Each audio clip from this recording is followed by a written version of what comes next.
What's going on, guys? Welcome back.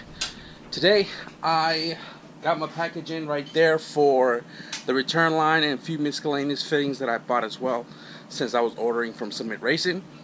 I love Summit Racing just because they ship in one day, and literally I ordered it yesterday morning at like 4 o'clock and I got it today. So all of this right here should allow me to button up the turbo system, and what I'm doing right now is I'm going to head to Walmart.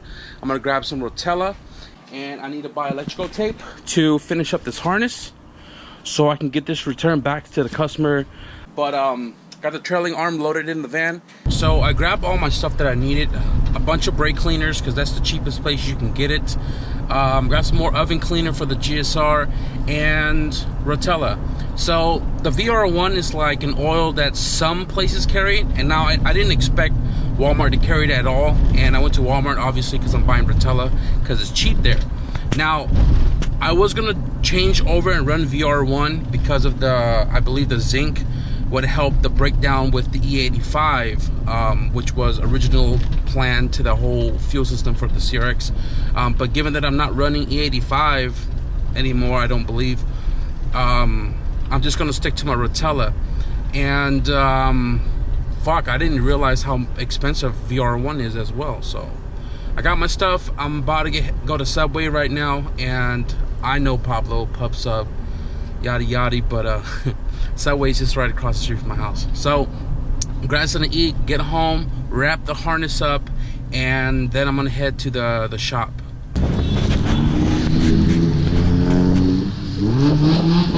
So that Odyssey right there, when I pulled up, she was parked literally blocking the entrance to Subway, and I got out and I went over there to see if she needed any assist, and apparently her battery died, and I was gonna help her push into the parking lot because she told AAA that she's in an unsafe spot, and I insisted on helping, but she said they should be there in like 2 minutes. So as soon as I walked into Subway, they pulled up, and she's gone. But I don't know how long I've been here, dude. I've been here for like hour or two, maybe more. 2 hours. Maybe, I don't know, what time is it? Time to leave my house. Yeah, like 2 hours. Fuck. Yeah, totally. So I've been chilling here at the shop for like 2 freaking hours, and I was kind of running him through the harness and everything that I did and all the wires that I've added to it. Made it easier with this quick plug and play, so he doesn't have to run like the harness directly from here to the ECU. And when I got here, he was actually talking about like all the wire tucking and stuff he wants to do to his engine before he throws into the car. And a lot of, thank you. So there's a lot of things he wants to do now that the car is, you know, up on jack stand or on the lift, and you know, a lot of opportunities to do a lot of things. And he wants to clean up this engine, pressure wash it, clean it up. He got new innovative motor mounts today, and the whole ideal plan was to just swap it in and be done with it, but instead he's, like I said, he's going to clean that up. He started disconnecting the fuse box, and I'm pretty much going to do the wire tuck, and I'm also going to wire this in for him so he doesn't get confused with it. And then he's going to pressure wash the whole engine bay. He's going to keep all the AC stuff. He ordered all the brackets already today as well. And the rear trailing arm that I dropped off outside, he's got the DA fronts, which are connected to the motor right there. And then he's going to do the rears, the booster, everything all DA, so he can have braking power as well. So now he's going to pay me for the harness. I dropped off the trailing arm for the rear side, the side skirts for the CRX, but now I'm doing the wire tuck, and I'm taking the whole HF CRX when we're all said and done here. So I'm gonna have another CRX come up on the channel here really soon, guys. It may just be a quick fix and flip for me because I can't have another car, but I am saving a CRX one at a time. So we already spoke about the details. I'll be back here soon and putting in some work on this car. Now let's get back to the house and work on the H20 CRX. Yep, I've been gone all day, man. I've been gone all day. This is the downpipe that came off my brother's B20 VTEC wagon. Not sure how that happened, but it's thin. It's not cast like this right here, or not cast, but yeah, cast. So I should be able to just weld it. I'm gonna clean this up really quickly and lay some bead on it. Dirty, dirty, dirty material, but I got it all welded up all the way around. I'm using a 6 cup since I shattered my 8 the other day and my 10 like last month, but this will do the job. I cleaned the inside a little bit and I welded 4 ways just so it doesn't separate, because this is like a material on material. It's like 2 layers, so I welded the outside and the inside as well too. I just kind of like overlooked everything. I think we can possibly turn the car on today. So I didn't open my submit package yet.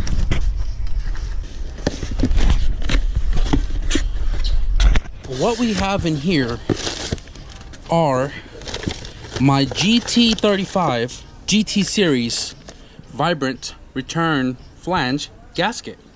Now I bought 2 of them just because, you know, it'd be kind of stupid to order one thing from Cement Racing and then pay a bunch of shipping for this one item. So I got 2 of these guys.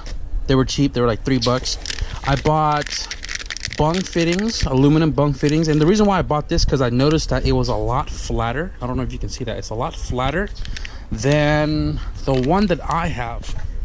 I don't know if you can see it. It's a lot thicker on the lip opposed to the vibrant unit, so it'll sit a lot more flushed compared to the one that I currently have. So the picture wasn't wrong. It is correct. It is a lot flatter, and I actually like that. I got 2 of them, and then I also bought a steel one, and apparently the steel one is freaking flat too. As much as I want to keep buying the vibrant stuff, man, buying these in bulk can be a lot more expensive than the one I've been buying. So anyways, I am going to install this sucker into the bottom of the turbo, get my return flange put back up, get the dash 10s all tightened up, and then I am going to fill up my rotella, and then we can do the cooling system, slap a battery on it, prime the system, double check for leaks, and fire it. So I had to tighten up the wastegate, and I know I mentioned before I didn't tighten it up because this wasn't the one that I am going to run. But if I didn't want the crazy exhaust leak or whatever, I had to tighten it up. So what I found out was this manifold flange is a lot smaller than the 38 millimeter 2-bolt. So I had to drill out the wastegate flange itself to kind of like oval it up and make it more narrow, the bolt holes to be closer, so I'm able to thread into it. And after, you know, several attempts, we got the threads to bolt up, and that one is an Allen key since we can't put a socket or wrench in there, and this one's a 12 millimeter. Also bolted up the wastegate dump so that way that thing doesn't move all over the place. And I had to remove the bumper because I couldn't access this guy right here to run my fan. So now that I got the bumper off, I'm gonna wire this up really quickly and then put all the fluid in, and we're gonna attempt the first try of startup.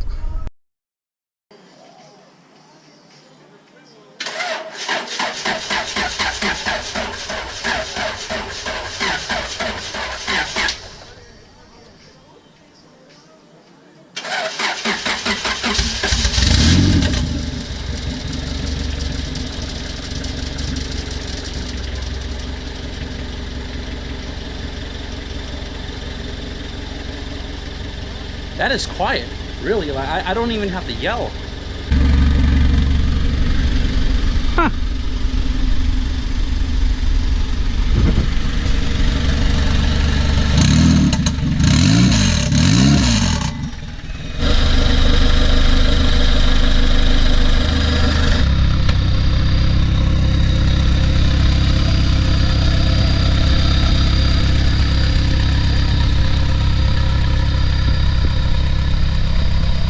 All right guys, so that is all I'm going to give you guys with the CRX today. It looks really good on the GSR blades, but that is going to be it for this video. I hope you guys like the first startup of the CRX. Gonna be inquiring another CRX real soon, hopefully. And please subscribe if you guys want to see some more updates on this car, the red car, the customer's car, and just a bunch of other randoms on the channel. So thank you guys for watching, and I'll see you guys in the next video. Peace out.